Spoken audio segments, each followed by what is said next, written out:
You ain't saying nothing. You ain't saying nothing. I don't understand what's going on here. Look at my face when Capital architect, always building, moving out, you know what I mean, participating in many elements of hip-hop, been doing it for many years. You get many details of us on www.stylordz.com, once again, www.stylordz.com, anytime, you know what I mean? Okay. Well, how long ago did you start getting into hip-hop? Like, how old were you? Hip-hop, I grew up into it because of my family more, so I wasn't really getting into it, but as far as getting serious into it, it's been about 12 years now, 11, 12 years since like 89, you know, since I moved up here. Okay. Now, how about your impression on Canadian hip-hop? Like, how do you view it? Me personally, I think Canadian hip-hop's a lot better. You know, I listen more to Canadian hip-hop than I listen to American hip-hop, because American hip-hop to me is like, you know, whatever. I don't want to say nothing, but, you know what I mean? Can you differentiate? I don't know. I think hip-hop sold itself out. You know, it's all about money now. It's about cash and stuff, you know. But you got people like Bill Gates who are way richer than half of these rappers talking about having money, so it makes it not, you know what I mean? Okay. How does Canadian hip-hop affect you?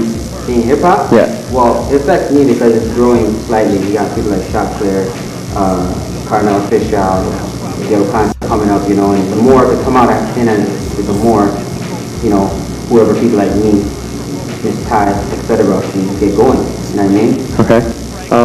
Now, how were you introduced to it? Introduced to hip-hop? Yeah. I was introduced to hip-hop through my cousin, actually. Like music, it was like Michael Jackson and everything, but I saw my cousin popping, and I was like a little kid, and that was it. From that day, that was it. Okay. From when I started popping and robot, you know, when I was a kid, a robot looked wicked.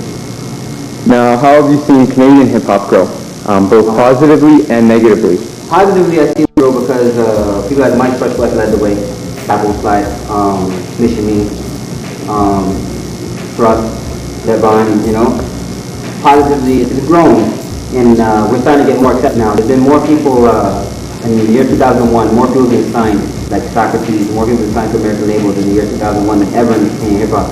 As far as negatively, I would say the industry does not pay attention to the underground hip-hop. They're trying to find people that look and sound like the States, and they got to realize that we're from Canada. We should look and sound like Canada. Yeah. Well, what are your views on those kind of like, those artists that sell out? Well, I understand, like everyone needs money, you know, like if you sell out, you sell out, I mean, but some people have to be true to yourself. You got to be true to yourself, true to myself, you know. If you want to sell out, then whatever, you know what I mean? Like, you can't tell no one what to do. Okay. Well, as an artist, as you as being an artist, running this business, do you find it difficult at times? Difficult, life's difficult, you know what I mean? So, it doesn't really matter. Some people break down, some people live, you know. Me personally, I believe everything's survival. I believe when trouble comes, you have to break through the trouble. You know, obstacles shouldn't bother you. You know, some people want to do it, so I don't really understand that. But. Okay. Who are some of your most influential Canadian artists? Canadian artists? Cool. If you want to really break it down, it has to be Mike Fresh West. Backwards, like, you know what I mean? Number one right there. Okay. Do you know of any other hip-hop artists from around Canada rather than just around Toronto, like out west? On the other side? Yeah. Rascals. Yeah, man. We did some back in 1993. 18.1, we did a freestyle session called Valley Who. We breakdanced with them at Mohawk in Hamilton. You know what I mean? We did a few things. Then at X Club. That was about 1996. Okay. Well, where do you see Canadian hip-hop going in the future?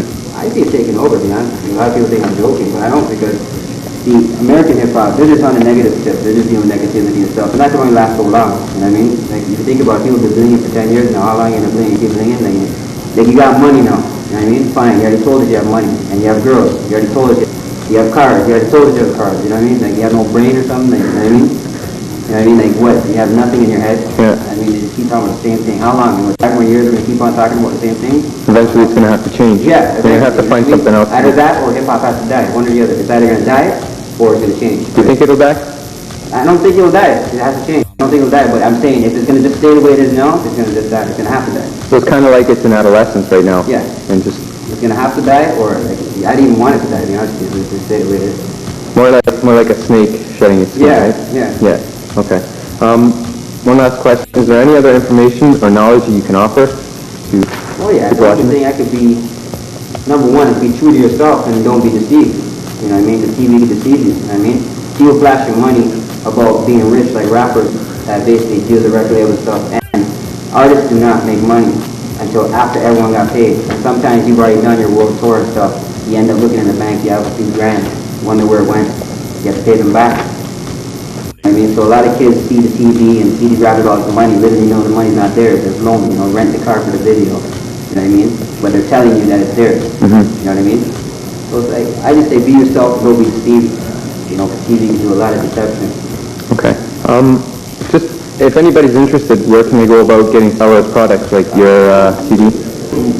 Our whole store is on the net, you know what I mean? Just Stylordz.com. That's, you know, you can get a hold of us, you can email us, Vince@Stylordz.com or Stylordz@hotmail.com. You know, like everything's through the net, because as far as I see it, the internet. If you can get internet, you can get a hold of us. Okay. You don't have to go in we mail it to you if you want. Okay. Alrighty. Well, that's it then. Thank you very much.